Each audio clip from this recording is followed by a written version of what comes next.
Hello guys, welcome my YouTube channel Sushant MH classes. कैसे हैं सभी दोस्तों? आपको ये चीज तो मालूम होगी, जब आपने 10th की होगी या जो बच्चे 10th करने वाले हैं उनके सामने ये समस्या खड़ी हो जाती है कि उन्हें किस स्ट्रीम को चूज करना है, यानी 10th के बाद उन्हें कौन सा कोर्स करना है। बोलो हाँ या ना? बिल्कुल, ये समस्या सभी के लिए आती है। हमने भी की थी, हमारे लिए भी समस्या उत्पन्न हुई थी। लेकिन अगर मैं आपसे कहूं कितने स्टूडेंट बिजनेस करना चाहते हैं, यानी how many student wants doing a business, कितने स्टूडेंट या मेरे दोस्त बिजनेस करना चाहते हैं, वो मुझे कमेंट करके भी बता सकते हैं। वैसे अगर मैं आपको बताऊं, अगर आप चाहते हैं बिजनेस करना, क्या करना, अगर आप बिजनेस करना चाहते हैं या फिर ऐसा प्रोफेशनल कोर्स जैसे सीए या सीएस एटसेट्रा, अगर आप इस तरह के कोर्स भी करना चाहते हैं फाइनेंस से रिलेटेड, तो आप सेलेक्ट कीजिए कॉमर्स स्ट्रीम को, क्योंकि कॉमर्स जो है branch of A business. Commerce क्या है? एक बिजनेस की एक ब्रांच है जो आपको सिखाती है बिजनेस कैसे किया जाता है। यानी अगर आप चाहते हैं बिजनेस करना और उसमें आप अगर फेल नहीं होना चाहते हैं बिजनेस में, तो आप कॉमर्स को पढ़िए, कॉमर्स के बारे में जानिए, क्योंकि कॉमर्स ही आपको बिजनेस के बारे में बताएगा और आपको सिखाएगा प्रॉफिट कमाना। तो आज हम कॉमर्स के लेकर ही आज मैंने ये वीडियो बना रहा हूं आपके सामने, और ये ज्यादा नहीं 7 से 8 मिनट की वीडियो होने वाली है, इसलिए सभी इसको देखें, जरूर देखें और लास्ट तक देखें।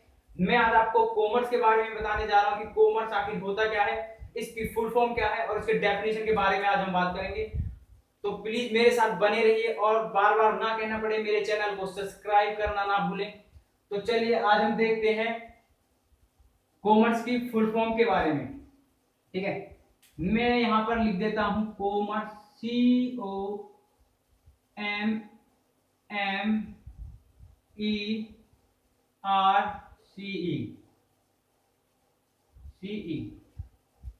कॉमर्स। इसको अगर हिंदी में बोले तो ज्यादातर सभी को पता होगा, नहीं पता तो कोई बात नहीं है, आप नोट डाउन कर सकते हैं। कॉमर्स को हिंदी में बोलते हैं वाणिज्य। ठीक है, वाणिज्य बोलते हैं। तो सबसे पहले हम कॉमर्स की फुल फॉर्म देख लें। ठीक है, चलिए हम कॉमर्स की फुल फॉर्म के बारे में जान लेते हैं। COMMERCE,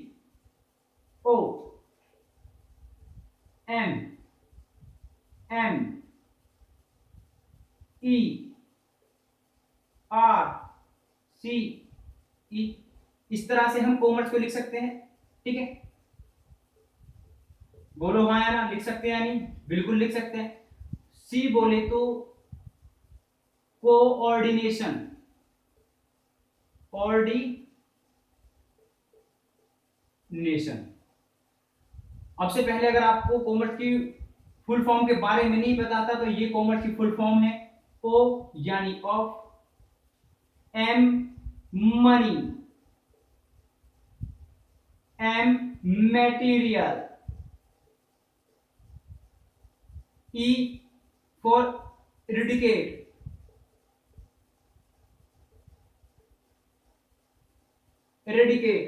are rapid,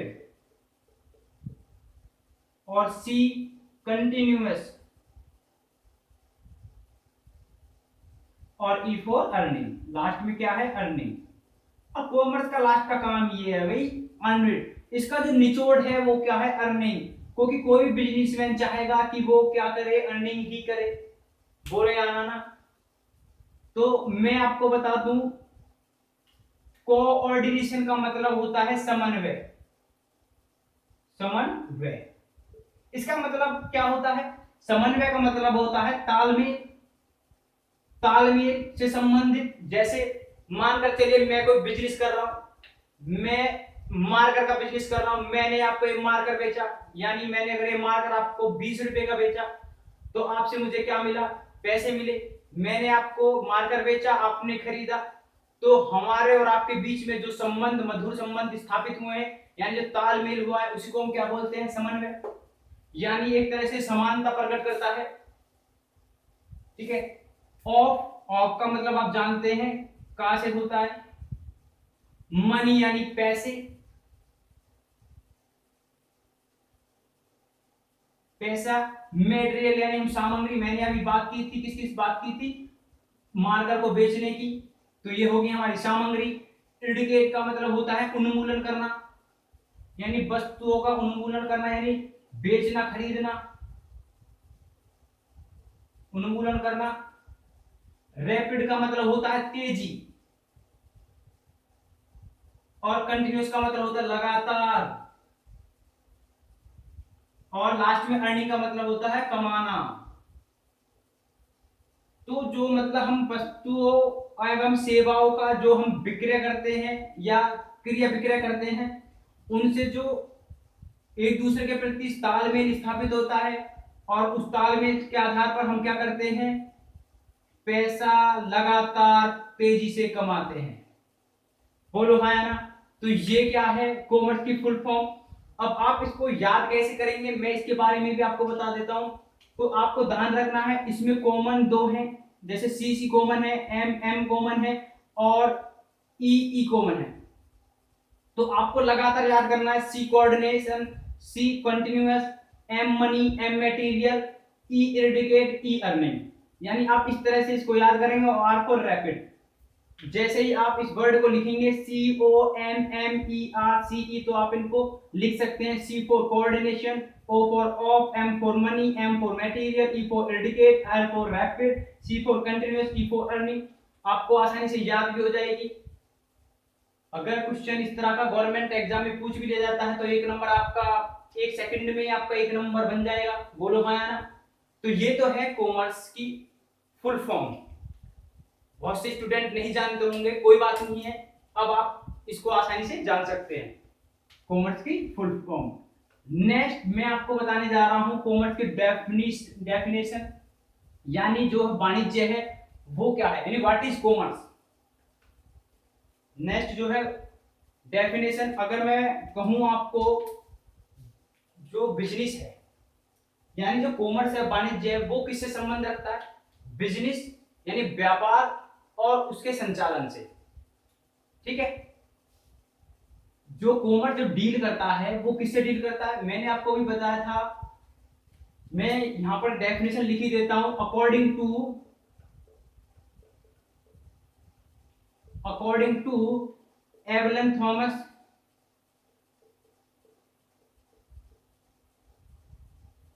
according to Evelyn Thomas, यानी जो एवलन थॉमस ने इसकी क्या परिभाषा दी है कॉमर्स की, कॉमर्स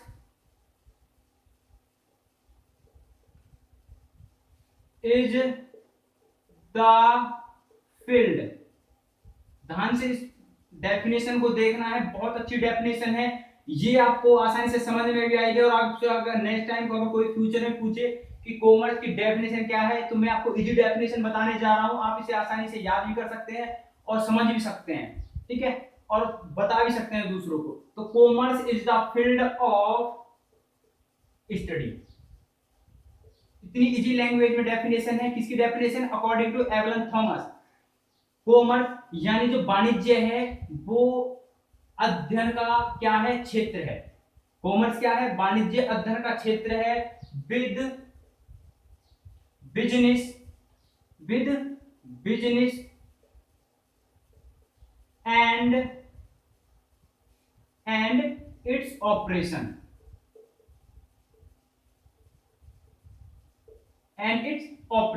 यानी जो कॉमर्स है वो, कॉमर्स का जो क्षेत्र है वो अध्ययन है, यानी कॉमर्स जो अध्ययन का क्षेत्र है और व्यापार और उसके संचालन से संबंध रखता है। यानी कॉमर्स जो है अध्ययन का क्षेत्र है और यह व्यापार, बिजनेस यानी व्यापार और उसके ऑपरेशन यानी संचालन से क्या रखता है, संबंध रखता है। मैं अगर ये कहूं कि बिजनेस, मैं कोई बिजनेस कर रहा हूं, तो जो भी कोई मैं बिजनेस कर रहा हूं उसे हम क्या बोलेंगे, कॉमर्स। कोई भी अगर मैं बिजनेस कर रहा हूं तो उसे क्या बोलेंगे, कॉमर्स। बोलो हाँ यार। और उस बिजनेस के अंतर्गत जितनी भी क्रियाएं हो रही हैं, चाहे वो क्रिया विक्रय से संबंधित हो या फिर फाइनेंस से संबंधित हो, जितनी भी क्रियाएं हो रही हैं वो क्या कहलाएंगी, बिजनेस की ऑपरेशन। बोलो हाँ यार, बिल्कुल कहलाएंगे। यानी बिजनेस के अंतर्गत जितनी भी क्रियाएं होती हैं उसको हम क्या बोलेंगे, बिजनेस के ऑपरेशन। और ये डेफिनेशन किसने दी है, अकॉर्डिंग टू एवलन थॉमस ने इस डेफिनेशन के बारे में जानकारी दी थी। तो मैं अगर आपको बताऊं, अगर आप बिजनेस करना चाहते हैं या कोई भी दोस्त, कोई भी स्टूडेंट अगर ये चाहता है कि मुझे फ्यूचर में बिजनेस ही करना है, तो आप अपने स्ट्रीम को अभी से चूज कर लीजिए कॉमर्स। क्योंकि अगर आप बिजनेस कर रहे हैं और आपको कॉमर्स की अगर नॉलेज नहीं है तो आपके 80% चांस फेल होने के हैं, बिजनेस फेलर। बिजनेस जो आप करोगे उसमें आपको फेल होने के 80% चांस है। और अगर आपको नॉलेज है कॉमर्स की तो आपके 90% चांस बिजनेस में पास होने के हैं। क्योंकि मैं आपको सीधे तौर पे बताऊं, जो कॉमर्स है वो क्या है, सरल शब्दों में अगर मैं इसकी बात करूं, जैसे हम किसी भी वस्तुओं का क्रय विक्रय करते हैं और उन वस्तुओं से हमें जो धन प्राप्त होती है, ये सभी क्रियाएं किसके अंतर्गत आती हैं, कॉमर्स के अंतर्गत। कॉमर्स हमें एक दूसरे से संबंध स्थापित करने का एक बहुत ही अच्छा पॉइंट होता है। कॉमर्स से हम जो एक दूसरे के प्रति संबंध स्थापित करते हैं, कॉमर्स हमारे जो हमें लगातार प्रॉफिट अर्न करवाता है, बोलो है ना। यानी वाणिज्य जो है, वाणिज्य की अगर मैं बात करूं तो कॉमर्स जो है ब्रांच ऑफ बिजनेस। यानी कॉमर्स क्या है, बिजनेस की एक ब्रांच है। क्या है, बिजनेस की एक ब्रांच है। और अगर तुम ये लाइन समझ गए कि कॉमर्स जो है बिजनेस की एक ब्रांच है, तो समझ लो